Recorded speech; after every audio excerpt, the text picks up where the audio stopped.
everyone's at least I'll make it jump. All right, folks, we'll get back into it here.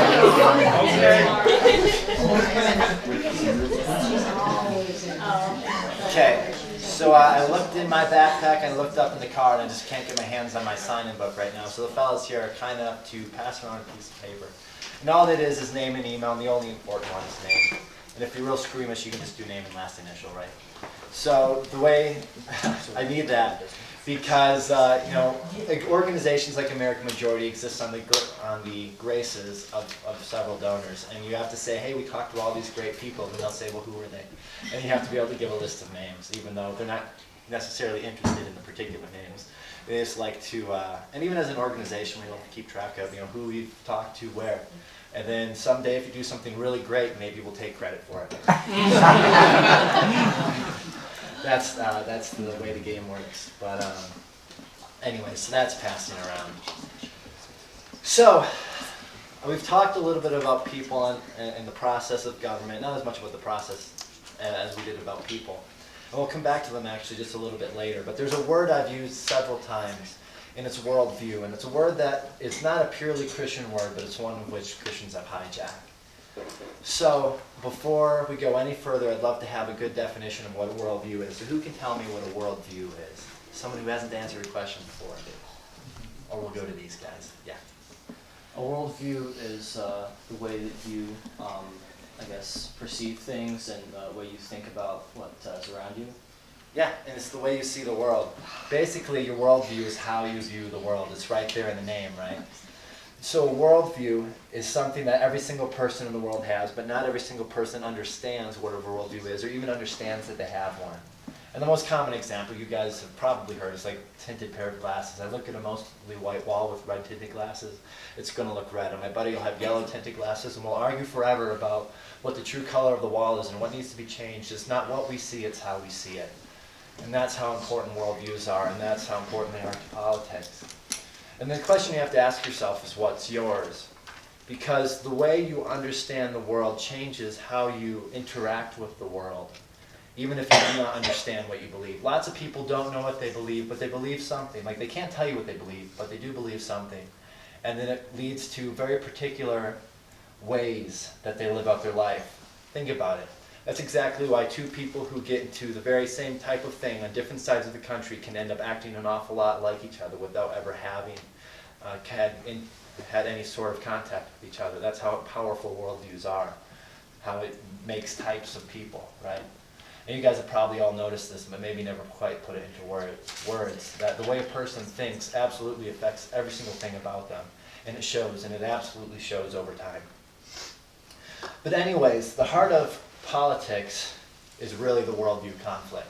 That's what it's all about. And there's a couple of misconceptions about the nature of this worldview conflict, but the first one I'd like to mention actually has some truth. So the misconception is that it's purely like sports.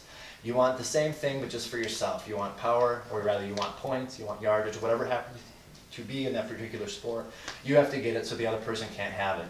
So that's how sports works. And there is some of that in politics. There's people in politics purely for money, fame, and power, and for the distinction that comes with being in politics, that they want it for themselves, and if someone else has it, it means they can't. So that's true, and there is some of that in politics, but they couldn't take advantage of it unless there was some undergirding sort of conflict to it. And the other misconception is actually a lot more dangerous, because people actually act on this one, and they actually do not understand the nature of politics because they've had this presupposition. It's that it's like medicine. Now think about this. If there's something wrong with your arm, two different doctors may disagree about the cause and the treatment, but they will not disagree about what a healthy arm looks like, right? So they're arguing about what's wrong, but in politics it's totally different, because not only do they disagree about the cause and the treatment, they disagree about what a healthy country looks like. Because in medicine you argue about what's wrong, but in politics you talk about what's right. Did the book make its way around everywhere? No. I don't think it made it to the left side. Pass it back here, we'll pass it that way. Yeah, if we could pass it to the back row of studly men there, that'd be great. So, anyways, yeah, I'll repeat that, because in medicine you argue about what's wrong, but in politics you argue about what's right. Because people have the misconception that it's two people in politics finding different routes to the same place, and that's not true at all. It's actually two people finding radically different routes to radically different destinations. Because they have different worldviews, which makes them have different goals about what the United States ought to look like. And it also changes the way they see the United States as it is now, which of course shapes what they think it ought to look like. Well, what are the sides? Well, in the United States, we have basically two political parties, and even in other countries where there's a plethora, there's this left-right dichotomy, or conservative versus liberal. And we're not going to spend any time on that today because it can all be taken and shoved into a very small corner of a larger cultural battle, which I'll call Christian versus secular, or maybe Christian versus non-Christian.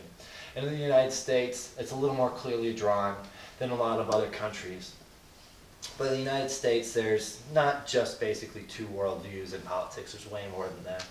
But you can sometimes boil it down to two sides. But speaking of worldviews, when people disagree about politics, well, what is there to disagree about? What are these key worldview presuppositions that lead to radically different politics? Well, the very first question you must always ask and answer when you're trying to figure out your philosophy about anything is, who is God? And politics is absolutely no exception. So you have to ask, who is God? And it's the primary question that you must ask because it's the most important one. And from there, you answer every other question that you possibly would about a worldview. And obviously, there's many different views about who God is. We don't have time to go through absolutely all of them today.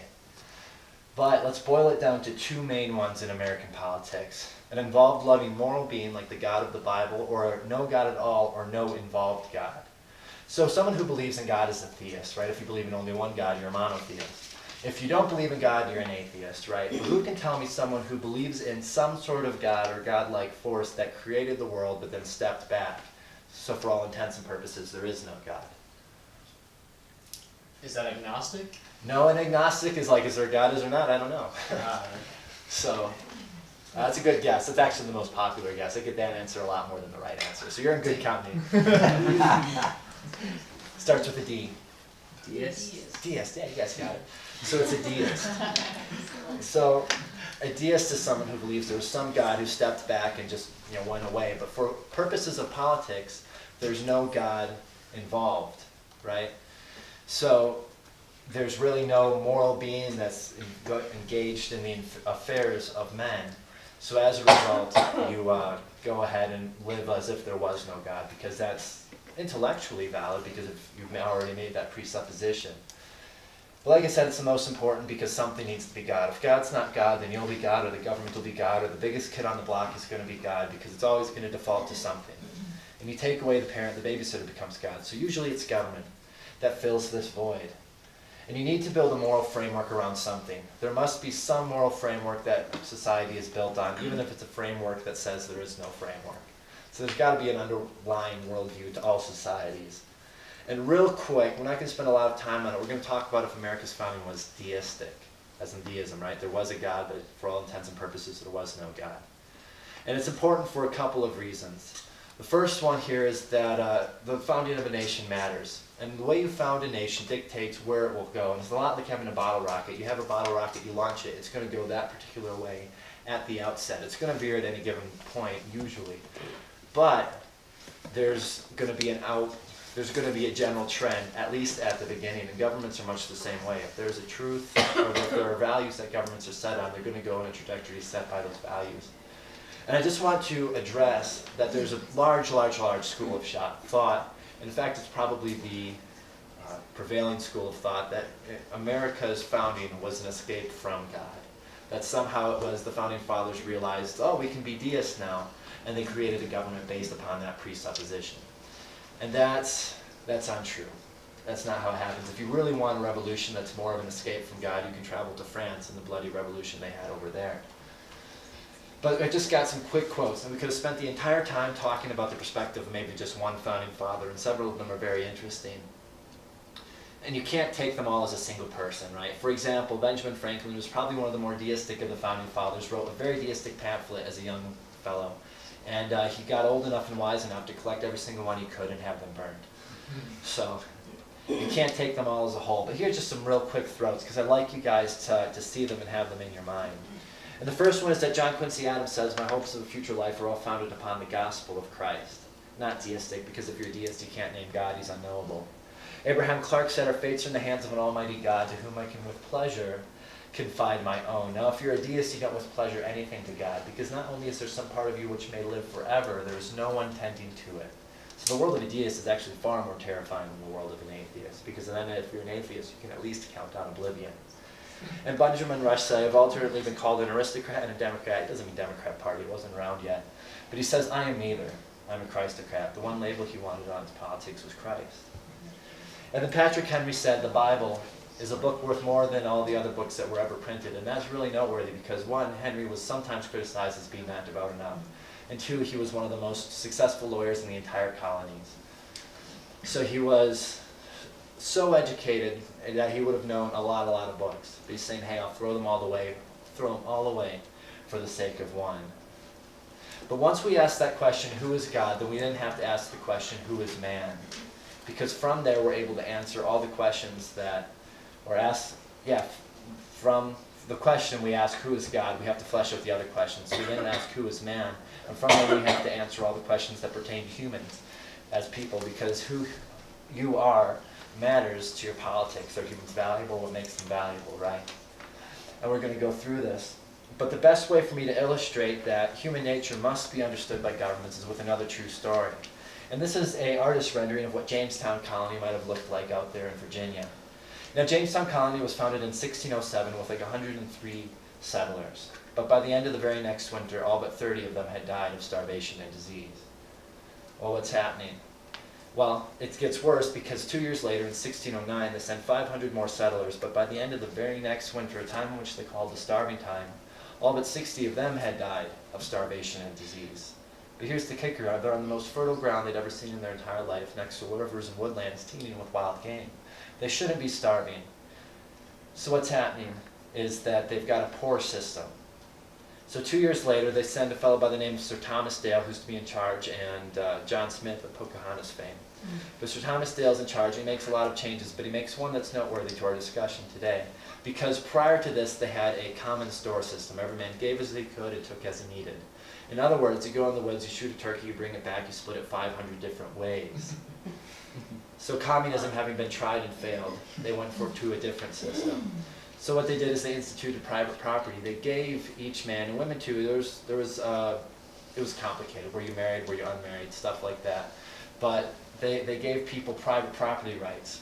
They said everything you grow here outside of a 2.5 barrel corn tax is yours to keep. And things turned around immediately.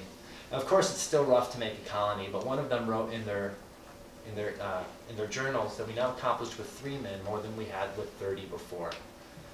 So they had to change their system, and it was an understanding that humans are so wicked that even in a survival situation, they will not work to feed their neighbor. And that's not necessarily tapping into the total depravity of man to say what you work for, you get to keep. But it's really acknowledging that private property matters, and then moving from there.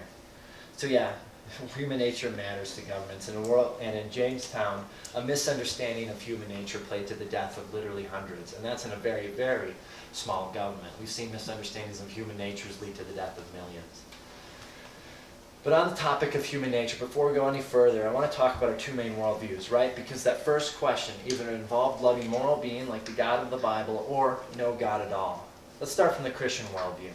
So if you're in the Christian worldview like I am, then you say God created men good, but we've fallen from sin. So as a result, we do not tend towards goodness on our own. Given the choice, apart from God, we always tend towards wickedness. And it's a remarkable act of grace that we're able to be redeemed and tend towards any goodness at all. And then, of course, then be totally justified later on. But let's take God out of this equation. Let's say you belong to the group of thought that says there's no God or no involved God at least. And then you want to believe that, well, humans are here, but you've taken God out of the equation. So God couldn't have created humans ordered. Humans must have somehow started unordered and become all that they are today. So as a result, humans get better on their own.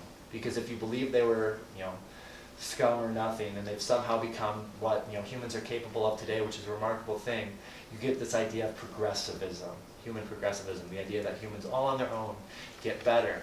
So what do you do to change a person?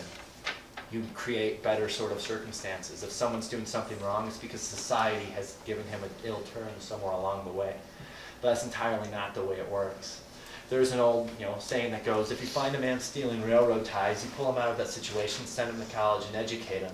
You'll soon find him stealing the entire track. Because you have to change a man's heart to truly change him. You can't just make him a more educated criminal, right? And we'll go back to the Founding Fathers for some perspective on this, because they're really, really well spoken. Alexander Hamilton, said, a fondness for power is implanted in most men, and it is natural to abuse it when acquired. Think about it. Once man no longer feels accountable to something higher than themselves, they're capable of terrible atrocities. Kim Jong-un of North Korea is the biggest person in his little sphere of the world. In fact, their laws literally say he's God. So as a result, he can do these terrible human atrocities and not even for a second think that there's something that should be holding him back, because he's denied God in his personal life. Now, for the Christian, this is easy. There's always something higher, and God is good enough to handle that sort of responsibility. And Hamilton also said this: I never expect to see a perfect work from an imperfect man. And of course, we all know that as well. And James Madison said this, and this is one of my favorite quotes I'm going to throw at you guys today. He said, if men were angels, no government would be necessary. If angels were to govern men, neither internal nor external controls in government would be necessary. In framing a government which is to be administered by men over men, the great difficulty lies in this.